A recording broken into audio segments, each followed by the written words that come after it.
Olá, seja muito bem-vindo, bem-vinda. Estamos aqui para dar continuidade a essa saga fantástica, esse projeto pretensioso de minha parte, que é comentar os vídeos do professor Hélio Couto. Nós estamos aqui, então, iniciando o 9º vídeo de uma coletânea de 82 vídeos, mais um videozinho fora do caminho das palestras, que se chama O Gato Mágico. Então, são ao todo 83 vídeos disponibilizados pelo professor Hélio Couto. São provavelmente mais de 180 horas de gravação, assim, direto.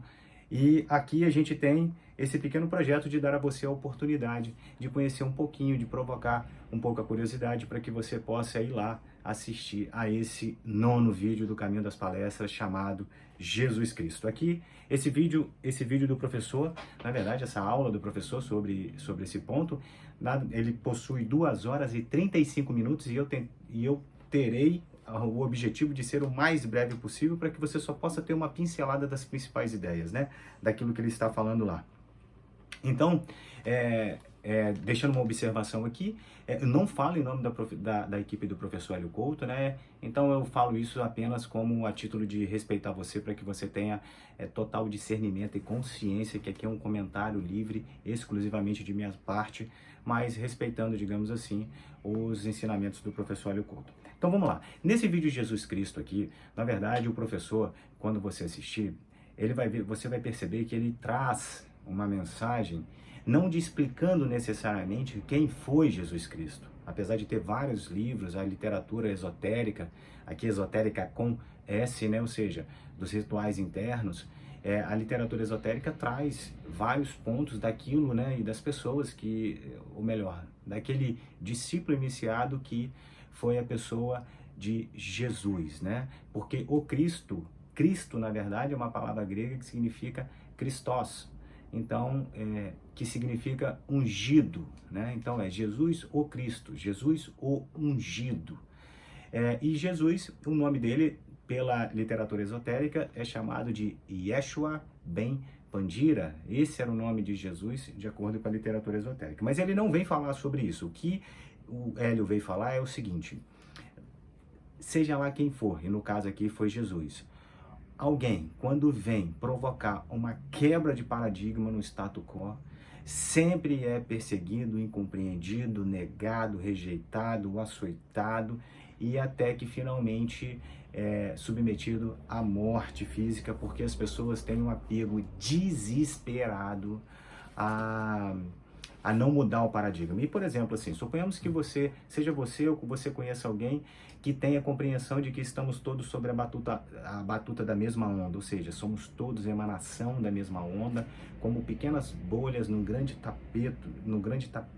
tapete negro, que na verdade o negro é o vácuo quântico, que não tem nada de vazio, ele é preenchido de um potencial infinito de incapacidade de compreensão da mente física. Então, se eu e você sabemos que, na verdade, nós não somos matéria, mas ocupamos, digamos assim, essa interface com esse mundo de terceira dimensão, né?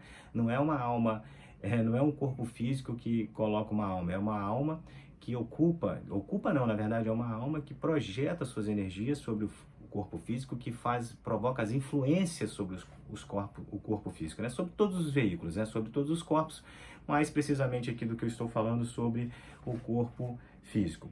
E aí ele vem apontando que toda vez que grandes mestres vêm sendo submetidos a provocar quebras de paradigma, naturalmente eles são mortos. E aqui o professor vem trazendo um paradigma que é assim, se fala, mas não se entende. Quando nós dizemos que estamos todos sobre a mesma batuta da mesma onda e que você e eu, na verdade, não somos partículas, somos muito mais onda, uma onda que está aqui condensada nessa forma determinada, para que a gente possa usar dessa interface do veículo físico para se expressar aqui como eu estou fazendo com você, nós devemos entender que todos, sem exceção,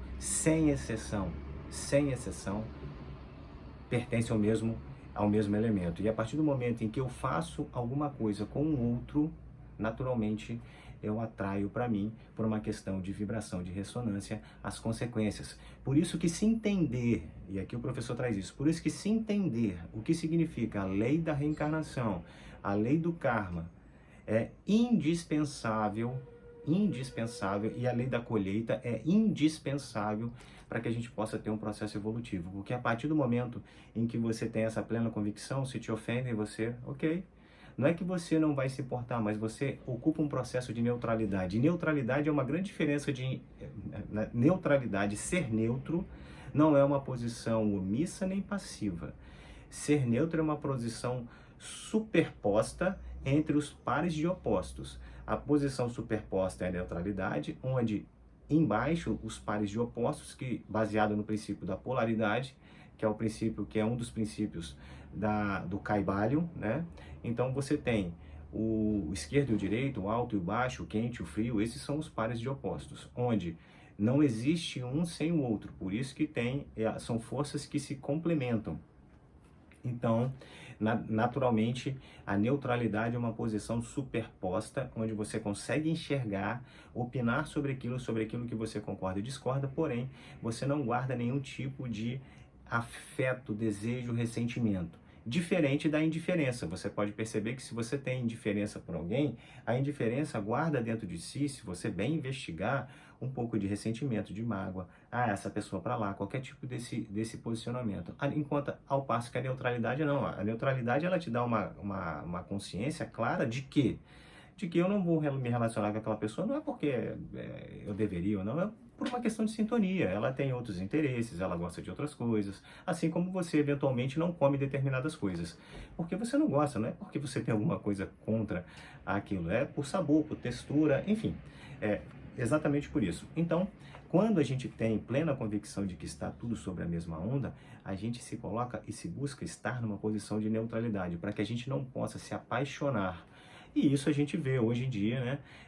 Como é que é difícil se entender isso na prática. A gente pode ver aí como que hoje as pessoas, né, as pessoas que ocupam aqui, principalmente aqui no Brasil, em razão dessas questões apaixonadas, que tiram o discernimento das suas próprias convicções e das próprias opiniões, são incapazes de entender a opinião do outro e aí naturalmente faz aquilo que o professor diz. Veja, porque é um princípio muito claro aí, e aí Joseph Campbell, ele tem lá 4 livros que explica isso, né, sobre as máscaras de Deus, que fala sobre todas as culturas. Veja, a partir do momento em que você acha que você frequenta uma filosofia religiosa e que a sua religião é a certa, ou seja, sem você querer, por mais que você não fale, o seu Deus é o certo.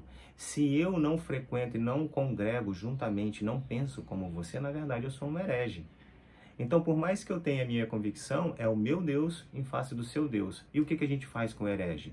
A gente tenta convertê-lo, e se não convertê-lo em nome de Deus, a gente promete a morte. A morte aqui, muitas vezes, realmente, literalmente, outras vezes, meramente metaforicamente. Então, a gente afasta, a gente, sabe, repudia, a gente critica, sempre em nome de Deus. Não se entendeu ainda, é um absurdo. Como que não se entende ainda?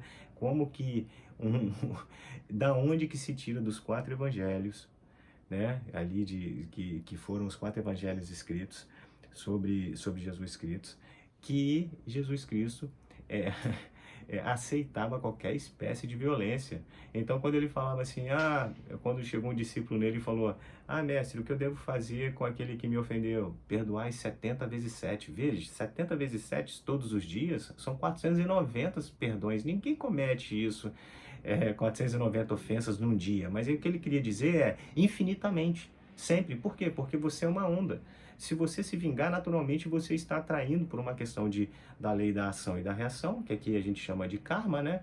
Que a toda ação corresponde a uma reação de mesma intensidade, você vai atrair para você. Então, naturalmente, quando vem o discernimento, você não faz. E foi por isso que o iniciado Jesus, ele tanto se comportou. Quando Pilatos chegou para ele e disse, tu não sabes que eu tenho o poder de te prender e te matar? Jesus falou com ele assim, tu não terias poder nenhum sobre mim se não fosse te dado do alto. Então, Jesus tem plena convicção aí na história de que aquele é o processo dele. Então, se você entende realmente que estamos sobre a batuta da mesma onda, não há nenhum motivo para que você possa estar ainda apegado e, digamos assim, ressentido com o outro lado ou em qualquer outra circunstância de alguém que pense diferente de você. Não há. Você pode manter a sua posição, mas a sua posição é de paz interna, de neutralidade. E aí ele vem dizendo, né?